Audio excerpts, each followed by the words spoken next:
مسلم league میں پوٹ اسحاق مفتاح اسماعیل رانا ثنا کا اعتراف، ایم کیو ایم کی ناراضگی، ان کی سیاست کا خاتمہ، وسیم اختر کی شرمندگی اور گورنر سندھ سے ملاقات۔ مریم نواز کا کوئی بھی تبصرہ کرنے سے انکار ضمنی الیکشن کے حوالے سے۔ ان تمام پوائنٹس پہ، ان تمام معلومات پہ کوشش کریں گے کہ اس چھوٹے سے ولاگ میں تفصیل کے ساتھ شیئر کر سکوں۔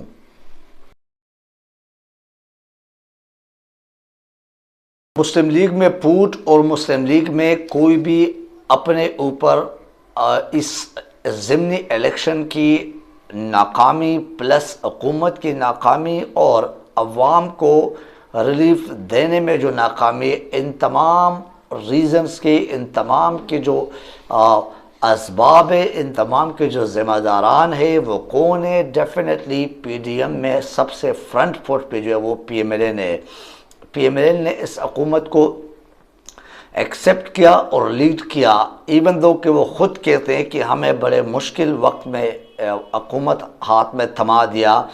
تھما نہیں دیا بلکہ ان کو بیوقوف بنا کے دے دیا گیا، بقول ان کے یہ خود کہہ رہے۔ تو ان کے آپس میں ابھی پھوٹ پڑی ہے، وہ پھوٹ کیسے ہے، اس کا کیسے پتہ چلا؟ آپ ان کے وزراء کے بیانات سے، نواز شریف سے شروع ہو کے مریم نواز تک، مریم نواز سے شروع ہو کے شہباز تک، شہباز سے شروع ہو کے اسحاق ڈار سے شروع ہو کے مفتاح اسماعیل سے شروع ہو کے خواجہ آصف اور رانا ثنا اور بہت سارے ان کے جو وزراء وہ خاموشی اختیار کر چکے، وہ بالکل چپ جو ہے نا وہ بیٹھے ہوئے اور اب چپکے سے تماشا دیکھ رہے۔ بہرحال نقصان تو اس ضمنی الیکشن میں جس کو ہوا، یعنی فضل الرحمان کی پارٹی کو آپ دیکھ لیں، اس کو بھی نقصان ہوا، وہ بھی زیرو پہ کھڑے ہو گئے۔ ایون کہ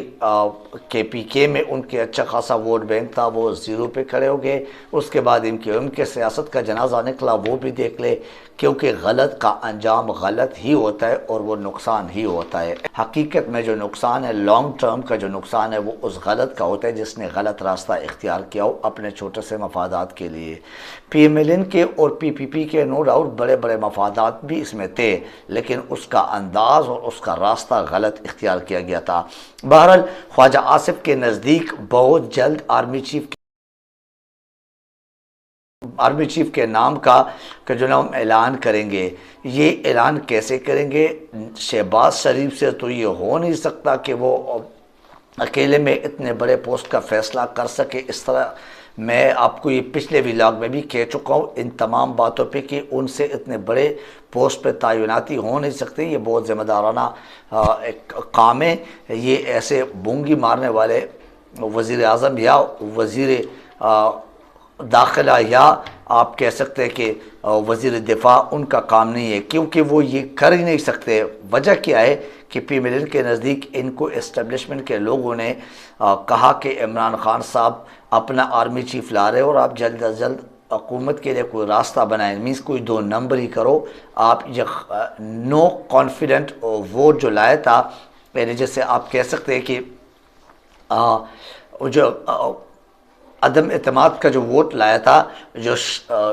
بیرونی اندرونی سازش کا حصہ بن کے اور اس کو ایون بنا کے اس سازشی سوچ جو ہے اس سے کام لے کے، تو اس چکر میں کہ کہیں عمران خان اپنا چیف آف آرمی سٹاف نہ لگائے، جبکہ اپنا نہیں ہوتا ہے۔ عمران خان کا بلیف یہ ہے کہ وہ روز اول سے وہ کہتے ہیں کہ میں میرٹ پہ یقین رکھتا ہوں اور میرٹ پہ ہی آئے گا، کسی بھی ادارے میں کوئی آتا ہو تو۔ اینی وے یہ اسٹیبلشمنٹ کے لوگوں نے، یہ ان کے الفاظ ہے، یہ کل رانا ثنا نے خود اعتراف کیا ہے۔ یہ جو عبد المالک صاحب کے ایک پروگرام میں، پھر شاہ زیب خانزادہ کے پروگرام میں، یہ جو مفتاح اسماعیل ہے وہ کہہ چکے ہیں، تو یہ ان پروگرامز میں بھی خود بول رہے آپ انتظار کریں، عوام انتظار کریں، یہ خود اپنا سب کچھ جو حقیقت ہے وہ خود سامنے لائیں گے۔ اینی وے اس کے بعد کہ اپنے بندے کو عمران خان لے کر آ رہے، پھر آپ لوگ کے سیاست کا جنازہ کیا، سیاست کا بالکل ہی خاتمہ ہو جائے گا اور آپ لوگ کا نام جو ہے نا وہ سیاست کے صفحہ ہستی سے وہ مٹ جائے گا۔ تو اس چکر میں اور اپنے جو نیب کے کیسز، ایف آئی اے کے کیسز، جو تقریباً 60% کیسز زدہ لوگ ہیں، ان سب کی یہ لالچ کی یہ تو پھر ہمارے کیسز ہمارے اوپر چلائیں گے اور ہم جیلوں کے اندر ہوں گے، تو جلد از جلد کوئی کام کرے، کوئی طریقہ اپنائے، کوئی سازشی سوچ اپنائے جس سے جو ہے یہ جلد از جلد کام ہو جائے۔ اب یہ کہتے رہے کہ نواز شریف کے ہاتھ پیر باندھ لیے گئے، یہ جو ٹراؤٹ صحافی ہے، جو لفافی صحافی ہے، یہ بھی کہتے ہیں، اور اس کے لیے پہلے اسٹیبلشمنٹ نے ان کو اکسایا، ان کو اس کام پہ انہیں اس کام میں پسایا کہ آپ رجیم چینج کا کوئی آپریشن یا کوئی اس طرح حربہ استعمال کرو۔ اب وہی اسٹیبلشمنٹ ان سے پیچھے ہٹ گئی، جیسے میں نے آپ کو پچھلے ویلاگ میں بھی یہ عرض کیا تھا کہ اب ان کے پیچھے ادارہ نہیں ہے۔ رانا ثنا نے کہا ہے کہ جب وہ گرفتار تھے تو ان کو اسٹیبلشمنٹ سے وہ اسٹیبلشمنٹ کے ساتھ رابطے میں تھے، اور ان کو یا ان کے پارٹی کی قیادت کو یہ باقاعدہ بتایا گیا تھا کہ آپ یہ مالک صاحب کے پروگرام میں انہوں نے کہا ہے، کس نے، یہ رانا ثناءاللہ نے، کہ کیا ہے کہ ہمارے جو فیصل آباد کے پاور لومز ہے ابھی وہ بند ہے، حکومت ہماری کسی حد تک ناکام ہو چکی ہے، کیونکہ ہمیں بڑے مشکل وقت میں اور مشکل فیصلوں کے جو ٹائم پہ ہمیں وہ دے دیا حکومت، جو کہ ہمیں یعنی ایک قسم کا وہ کہہ رہا تھا کہ ہمیں بیوقوف بنایا گیا، ہمیں استعمال کیا گیا۔ اور یہ میں نے آپ سے کہا تھا کہ اسٹیبلشمنٹ کا کام ہے اگلے کو بیوقوف بنا کے استعمال کرنا، پھر اس سے کام لے کے اس کے بعد ٹیشو پیپر کی طرح پھینک دینا، اور اس حکومت کی تباہی کی وجہ اس کے حالات کنٹرول نہیں کرنا، یا ان کے ہاتھ میں کنٹرولنگ کا وہ جو کہتے ہیں کہ نا بہت قابل ہے، ہم سب کچھ کر لیں گے، یہ وہ اس کے اب یہ اسٹیبلشمنٹ کو کہتے ہیں کہ آپ لوگ خود کہتے تھے کہ آپ قابل ہے اور آپ کے پاس ٹیم ہے اور آپ یہ ہے آپ وہ ہے، اب کر لیں۔ بہرحال اس کے علاوہ رانا ثنا جو کہ خود اپنے آپ کو ایک مہذب اور شائستہ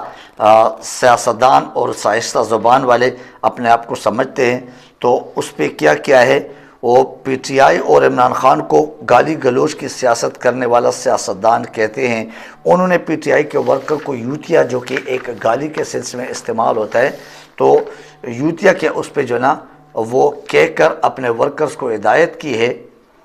کہ یہ جہاں بھی نظر آئیں ان کو الٹا لٹکا کر سزا دی جائیں۔ کیا یہ یوتیا جو یہ کہتے ہیں کیا یہ پاکستانی عوام نہیں ہے؟ کیا یہ بدماشی کا پاکستان ہے اور یہ اس قسم کے راج قائم کرنا چاہتے ہیں، اس قسم کے روایات قائم کرنا چاہتے ہیں؟ تو کبھی خان صاحب کو باولا کتا کہتے ہیں، جو کہ خود اس قسم کی سوچ، اس قسم کے دماغ رکھتے اور اس قسم کے کام پہ معمور ہے۔ بہرحال تو وہ خود کہا کہ کس قسم کی جو سیاست، کس قسم کی زبان استعمال کرتے اپنے مخالفین کے لیے، کس قسم کے حربے استعمال کرتے، یہ سارے ایک مہذب معاشرے کے حربے جو آپ سب کے سامنے۔ اس کے علاوہ ڈار اور ڈالر، ان دونوں کا آپس میں بہت بڑا تعلق ہے، لیکن یہ ابھی لا تعلق ہی ظاہر کر چکے، اور ڈار سے جو نا وہ ابھی ڈالر کا جو اونچا اڑان ہے جو کہ دوبارہ کرنے لگے، وہ ان سے کامیاب کنٹرول ہو نہیں سکتا، اور اس میں یہ ناکام دکھائی دے رہا ہے۔ عدالتوں نے اس ملک کے عوام کے ساتھ بہت بڑی زیادتی، اس قسم کی ایک زیادتی کی ہے، اور اس سینس میں زیادتی کی ہے کہ اپنی دنیا اور آخرت کو خراب کر کے، کہ یہ اس جیسے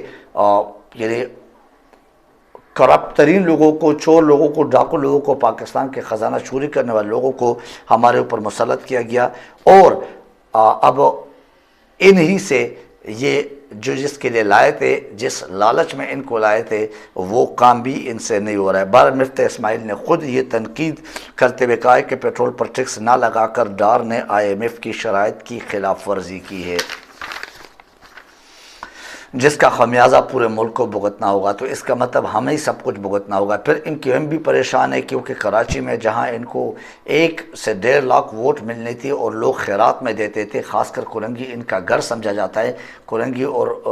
یہ جو کولنگی کے جو سائل ایریا ہے وہ، لیکن وہاں سے ان کو ابھی ختم کر دیا گیا۔ ان کی سیاست جو یہ ضمنی الیکشن ہوا، بائی الیکشن کے رزلٹ آنے کے بعد، اب انہوں نے 13,000 ووٹ حاصل کیے وہاں سے، جو کہ وہاں پہ تمام کے تمام مہاجر قومی مومنٹ کے اور مہاجر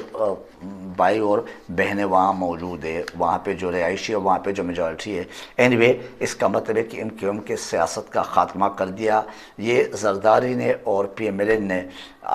اس کے اے این پی کا بھی خاتمہ، مولانا کا بھی خاتمہ، اور ان کا ساتھ جس نے بھی دیا اس کے سازشی کام میں خاک میں مل گئے. وہ سارے بالکل ختم ہو گئے، ان کے سیاست کے جنازے نکل چکے اور قبریں بھی کھود چکے اور دفنا بھی چکے. آج کے اس ولاگ سے اتنا ہی کافی. اپنا خیال رکھیں، اپنے ارد گرد کے لوگوں کا خیال رکھیں، اپنے اس چینل کا خیال رکھیں. Thank you very much. اللہ حافظ الناس.